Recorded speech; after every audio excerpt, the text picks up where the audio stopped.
Assalamualaikum warahmatullahi wabarakatuh. Bismillahirrahmanirrahim. Alhamdulillahirabbil alamin wa bihi nasta'inu ala umurid dunya waddin. Allahumma sholli wa sallim wa barik ala sayyidina Muhammad wa ala alihi wa sahbihi ajma'in. Rabbi shrah li sadri wa yassir li amri wa hlul 'uqdatam min lisani yafqahu qawli, amma ba'du. Al-mukarramun, para kiai, para ulama, para bunyai, para ustadz dan ustadzah, bil khusus Ketua Dewan Syuro dan seluruh jajaran Dewan Syuro DPP PKB, dan juga ketua-ketua Dewan Syuro di seluruh DPW se-Indonesia. Yang saya banggakan, para menteri Kabinet Kerja Indonesia. Yang saya banggakan, para gubernur-gubernur di berbagai provinsi yang bergabung dan hadir di seluruh muswil-muswil PKB di seluruh Indonesia yang saya banggakan. Wabil khusus Gubernur DKI yang saya lihat barusan kontak-kontakan dengan saya, sahabat saya Gubernur DKI Pak Anies Baswedan, juga Pak Wagub yang mendampingi, yang saya cintai, saya banggakan. Para ketua-ketua DPW yang saya cintai, saya banggakan. Anggota DPR RI, jajaran DPP, DPW, DPC yang bergabung dan hadir bersama pada siang hari ini, anggota DPRD Provinsi se-Indonesia, anggota DPRD Kabupaten Kota se-Indonesia yang hadir bersama-sama di Muswil maupun yang bergabung melalui media online Zoom yang saya cintai. Hadirin hadirat sekalian yang saya banggakan, tiada kata lain yang tepat untuk saya dan kita sampaikan kecuali rasa syukur. Syukur kehadiran Allah Subhanahu wa Ta'ala atas seluruh limpahan karunia, nikmat sehat, nikmat kuat, nikmat terus berjuang bersama PKB di dalam membangun bangsa ini. Rasa syukur di tengah masa sulit pandemi ini, kita masih terus bersama-sama hadir dan ikut menyaksikan pembukaan musyawarah wilayah PKB di seluruh Indonesia. Meskipun saya tidak bisa hadir bersama-sama di semua muswil-muswil DPW se-Indonesia, tidak seperti tahun-tahun lalu. Penjadwalan muswil kita lakukan 5 tahun yang lalu, dengan saya hadir safari dan ikut bersama-sama muswil di setiap provinsi secara berantai. Hari ini suasana pandemi, di satu sisi kita tidak bisa bertemu langsung, tetapi di sisi yang lain menjadi efektif. Saya tidak harus hadir satu persatu, tetapi saya bisa sekali hadir, bertatap muka, bertemu, dan bersama-sama melakukan konsolidasi pada siang hari ini. Oleh karena itu, tiada kata yang tepat kecuali syukur. Kita bersyukur dan terus bersyukur atas karunia yang diberikan Allah kepada kita semua. Salawat dan salam semoga tetap tercurahkan kepada junjungan Nabi besar Muhammad SAW yang senantiasa menjadi inspirasi, motivasi, dan memberikan jalan keluar dalam setiap masalah yang kita hadapi. Hadirin hadirat sekalian yang saya banggakan, musyawarah wilayah PKB Provinsi se-Indonesia hari ini menandai dilaksanakanlah satu proses demokrasi internal. Di dalamnya bukan saja menyangkut suksesi kepemimpinan, tetapi lebih dari itu adalah musyawarah wilayah konsolidasi 5 tahunan yang menjadi kewajiban organisasi kita untuk melaksanakan evaluasi kinerja kapasitas, kepemimpinan, prestasi, kekurangan, dan seluruh kelebihan yang selama 5 tahun ini kita laksanakan. Hari ini, momentum musyawarah wilayah adalah momentum kita bisa melakukan titik awal baru dengan menjadikan background masa lalu 5 tahun sebagai pijakan modal dan kekuatan untuk melangkah ke depan. Musyawarah wilayah kali ini, musyawarah wilayah yang ditandai dengan pelaksanaan evaluasi kinerja kepemimpinan, kinerja kepengurusan, kinerja organisasi yang sudah kita mulai 2 bulan terakhir ini. Saya sudah mendapatkan laporan dari tim evaluasi kinerja, baik yang datang ke lokasi di DPW-DPW maupun yang terus melakukan monitoring perkembangan dan evaluasi DPW-DPW se-Indonesia. Selamat dan alhamdulillah, saya bangga sebagian besar hasil evaluasi sungguh menyenangkan dan membanggakan. Tetapi di sisi yang lain, catatan-catatan dan evaluasi penting dari seluruh kinerja 5 tahun ini mengakibatkan kita harus agak tega untuk melakukan penataan struktur sekaligus evaluasi seluruh kinerja yang ada. Oleh karena itu, selamat kepada yang sukses, awas hati-hati kepada yang belum sukses. Kali ini sahabat-sahabat dievaluasi di dalam forum musyawarah wilayah ini. Evaluasi ini tentu sudah banyak masukan kepada saya dan DPP, ketua-ketua mana yang akan terus dipertahankan, dan ketua-ketua DPW mana yang terpaksa harus kita tarik ke DPP. Bukan apa-apa, untuk kita lakukan pembenahan, restorasi diri agar keadaan bisa menjadi lebih baik di 5 tahun yang akan datang. Sahabat-sahabat pengurus PKB di seluruh Indonesia yang saya banggakan, di tengah masa sulit pandemi ini kita harus terus mengkonsolidir barisan, baik yang di eksekutif maupun di legislatif, terutama dalam konteks menghadapi tantangan sulit pandemi yang berakibat pada krisis ekonomi. Krisis ekonomi yang berujung pada apa yang terus kita rasakan, di mana akan terjadi banyak persoalan-persoalan ekonomi yang menghadang di depan mata kita. PHK, pemutusan hubungan kerja, pengangguran baru, penutupan dan ketidakmampuan tumbuh unit-unit usaha, baik UMKM maupun bisnis-bisnis menengah dan besar lainnya, tentu akan menjadi tantangan yang sulit bagi bangsa kita di masa yang akan datang.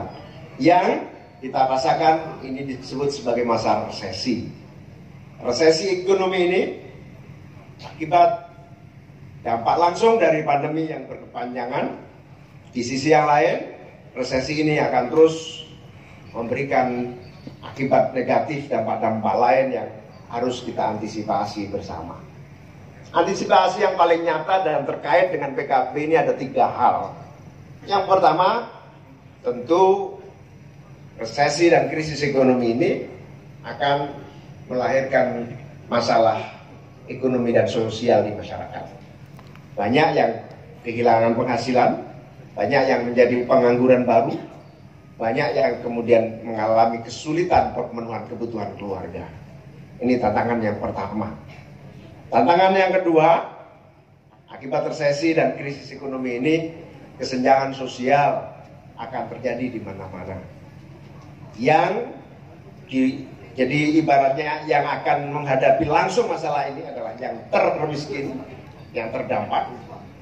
Yang paling ujung dari masalah ini akan menjadi titik kesenjangan yang paling nyata. Ini tantangan yang kedua.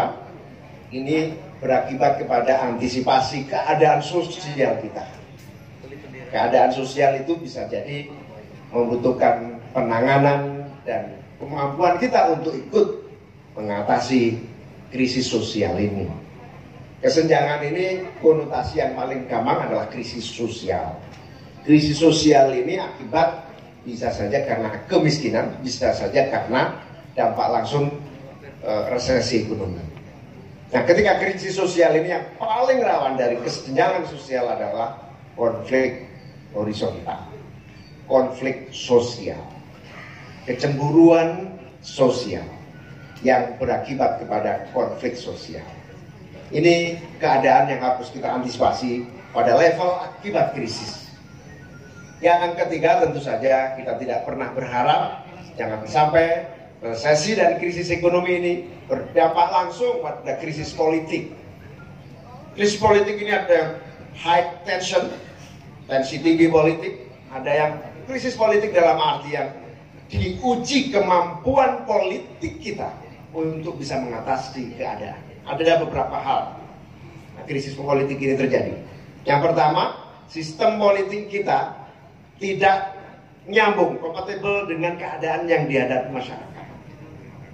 Rutinitas politik, produk legislatif, kinerja eksekutif tidak menunjukkan tanda-tanda politik yang memiliki signifikansi ketersambungan langsung dengan krisis sosial maupun dampak ekonomi yang terjadi. Nah, posisi krisis politik yang paling kedua adalah hilangnya trust, rasa percaya masyarakat kepada pejabat pemerintah, eksekutif maupun legislatif, dan biasanya diawali ketidakpercayaan publik kepada partai politik. Ini yang harus kita antisipasi dengan baik. PKB jangan sampai tidak dipercaya publik akibat krisis dan resesi ekonomi maupun krisis sosial. Inilah yang harus diwaspadai dan ditata betul agar PKB ketika menghadapi resesi ekonomi, ketika menghadapi krisis sosial, ketika menghadapi krisis politik, di mana PKB bisa hadir dan menjadi garda terdepan mengatasi masalah yang dihadapi masyarakat.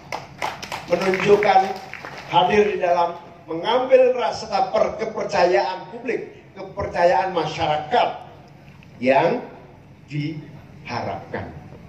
Nah, PKB harus hadir.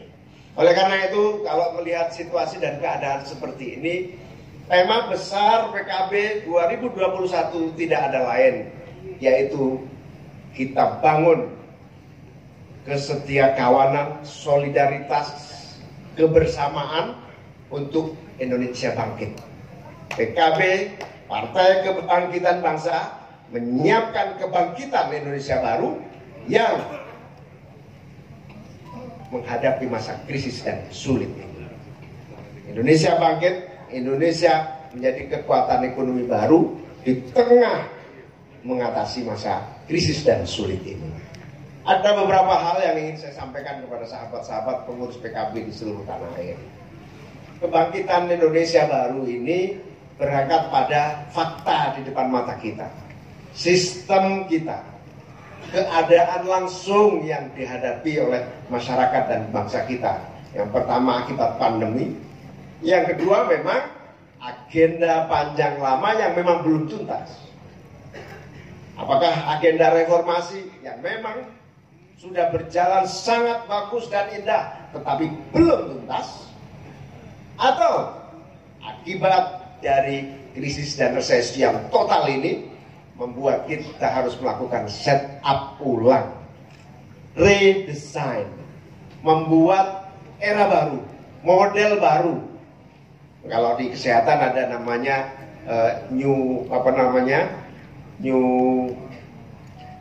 cara baru itu, bukan new era, tapi cara baru menangani. Nah, kita lebih jauh dari itu harus menyiapkan desain baru, redesign dari sistem pembangunan kita, sistem tata kelola ekonomi kita, sistem manajemen kenegaraan dan pemerintahan di seluruh Indonesia. Alhamdulillah reformasi ini telah berhasil membawa banyak kemajuan yang luar biasa. Dampak dari krisis ini kemudian kita punya daya tahan. Di sisi yang lain, reformasi telah melahirkan kemampuan kita untuk membangun kemandirian masyarakat secara demokratis sekaligus kemandirian di dalam menjadi bagian dari subjek pembangunan ini. Otonomi daerah menjadikan daerah sekarang ini berkompetisi secara sehat menjadi penopang kekuatan nasional, tidak saja menjadi beban otonomi daerah. Tetapi di sisi yang lain, otonomi daerah juga memiliki resiko-resiko atau konsekuensi atau ketidakmampuan kita menghadapi tantangan kekinian yang memang sudah berubah. Nah, redesign ini menuntut kita untuk menyiapkan sebuah pola baru, langkah-langkah baru bagi kita mengantisipasi tantangan masa depan. Contoh sederhana, ekonomi nasional. Sistem pasar yang sudah menjadi fakta lapangan, kenyataan sehari-hari, hidup dan berkembang menjadi kebijakan politik pemerintahan. Di sisi yang lain, selalu berhadapan-hadapan bertentangan dengan konstitusi, nilai-nilai yang mengedepankan bukan saja tunduk dan taat pada pasar. Tetapi faktanya, pemerintah, kita semua, partai, legislatif, semuanya mau tidak mau menjadi bagian dari pasar itu. Meskipun konstitusinya menjelaskan secara real bahwa negara harus hadir dan mengatasi persoalan sulitnya kekuatan mikro, kekuatan kecil, kekuatan rakyat menghadapi pasar yang begitu raksasa dan merajalela. Konstitusinya jelas, negara harus berpihak kepada yang kecil untuk semua bisa hadir dan mengatasi pasar yang begitu samudra pasar yang menggerus kemampuan kekuatan ekonomi kecil. Tapi faktanya tidak mampu. Kalau kita mengandalkan, contohnya Undang-Undang Omnibus Law kemarin, Cipta Kerja, Undang-Undang Cipta Kerja kemarin, semuanya mengakui ini era pasar baru. Tetapi di sisi yang lain, kita tidak bisa hanya mengandalkan UKM yang lemah itu di dalam menghadapi ekonomi global yang sulit. Dilema-dilema ini membuat kita harus restart, mendesain baru agar kewajiban konstitusional kita untuk hadir negara menjadi penopang sekaligus pelindung dan pendorong tumbuhnya yang kecil menghadapi samudra gelombang pasar yang begitu besar dari arus global yang menjadi konsekuensi logis keadaan hari ini, mau tidak mau harus disiapkan dengan baik. Ini prinsipnya. Yang kedua yang ingin saya sampaikan, restarting ini yang paling mendesak dan paling nyata di depan mata kita adalah sistem pendidikan nasional kita. PKB harus meneruskan gerakan bangkit belajar sebagai bagian yang tidak terpisahkan dari keadaan krisis hari ini. Saya bisa sering menyebut hari ini darurat pendidikan nasional. Pendidikan model daring, model online sistem, jarak jauh, PJJ, pengajaran jarak jauh, sama sekali tidak efektif, terutama buat pesantren kita. Ada banyak yang kemudian PJJ menjadi stagnasi pendidikan nasional.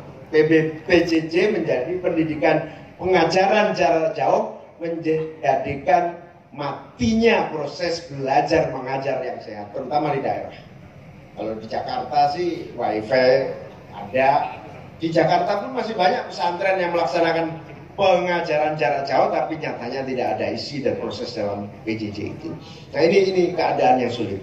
Bahkan di zona-zona daerah-daerah terluar itu sama sekali tidak ada pendidikan akibat krisis pandemi ini yang kemudian tidak bisa mengatasi. Oleh karena itu dalam kesempatan Mucwil ini saya minta kepada seluruh jajaran DPW se-Indonesia menggerakkan DPC untuk terus menggerakkan gerakan bangkit belajar itu untuk agar krisis ketidakberdayaan pendidikan, darurat pendidikan nasional ini kita ikut mengatasi langsung di masyarakat kita, terutama keterbatasan pesantren-pesantren yang tidak mampu baik secara teknologi informasi maupun secara modul dan cara belajar mengajar yang memadai. Ini yang harus kita antisipasi dalam waktu dekat agar semua bisa bersiap-siap ketika keadaan paling sulit harus dihadapi. Sahabat-sahabat, para pengurus, para undangan hadirin yang saya muliakan, Bapak-Bapak Gubernur, teman-teman, partner partai-partai yang bergabung di berbagai provinsi dalam acara Muswil ini, terima kasih atas kehadirannya. Ini memang masa sulit yang harus kita hadapi bahu-membahu. Terima kasih atas kerjasama partai-partai yang selama ini baik di seluruh provinsi, baik di tingkat provinsi maupun nasional. Terima kasih. Mari kita teruskan sinergi dan kerjasama ini untuk mengatasi keadaan yang sulit ini. Mari kita bangun kerjasama yang konkret yang bisa mengatasi krisis yang paling jelek tadi, yaitu hilangnya kepercayaan publik kepada politik atau krisis politik. Baru saja kita melaksanakan pilkada yang sukses, dalam banyak hal sukses, tapi di sisi yang lain kita menyaksikan orang tidak lagi percaya pada proses pemilihan kepala daerahnya karena semua diukur oleh uang misalnya. Ini juga agenda bersama partai-partai. Mari kita tata agar politik nasional kita, terutama politik pemilihan secara langsung yang berujung kepada kompetisi elektoral ini, tidak menjerumuskan politik kita dalam politik yang sangat pragmatis, dalam artian politik tidak mendewasakan dan mencerdaskan, atau dominasi money politics dalam proses pilkada dan proses-proses politik lainnya. Oleh karena itu tidak ada jalan lain kecuali kita mari bahu-membahu mengatasi keadaan ini. Kita rebut kepercayaan masyarakat, kita rebut kepercayaan rakyat untuk menjadi bagian dari pembangunan nasional, menjadi bagian dari solusi kehidupan berbangsa dan bernegara. Demikian, saya tidak akan berpanjang lebar. Sekali lagi selamat kepada pengurus DPW yang berhasil mempertahankan suara, memenangkan pilkada, mengelola partai dengan nilai yang bagus. Saya persilahkan kalau mau diteruskan pimpinan atau ketuanya, tetapi kalau yang gagal ya dievaluasi. Tidak usah khawatir yang kurang atau yang gagal, saya siap ajak kalian untuk bareng-bareng di DPP. Bukan berarti kita berpisah, tidak. Tapi kita terpaksa harus mengajak sahabat-sahabat yang memang belum teruntung untuk proses politik Muswil ini untuk bersama-sama bergabung di DPP. Selamat berjuang kepada seluruh pengurus. Moga-moga Muswil ini melahirkan rekomendasi, keputusan-keputusan yang cerdas, yang memberikan jalan keluar bagi masyarakat, sekaligus memberikan solusi dari kepentingan yang selama ini menjadi agenda PKB di masa yang akan datang. Demikian, marilah kita membaca basmalah untuk menyatakan bahwa musyawarah wilayah PKB se-Indonesia bisa kita mulai dengan mengucap Bismillahirrahmanirrahim. Dengan ini secara resmi musyawarah wilayah DPW PKB provinsi se-Indonesia dengan ini saya nyatakan dimulai. Semoga Allah senantiasa memberikan hidayah, pertolongan, kemudahan dan kesuksesan bagi seluruh sahabat-sahabat pengurus di seluruh Indonesia. Selamat berjuang. Terima kasih atas kerja keras, pengabdian, ketulusan, keikhlasan yang telah sahabat-sahabat berikan buat kemajuan PKB. Menangkan PKB, insya Allah 2024 PKB minimal menjadi 3 besar dalam pemilu 2020. Wassalamualaikum warahmatullahi wabarakatuh.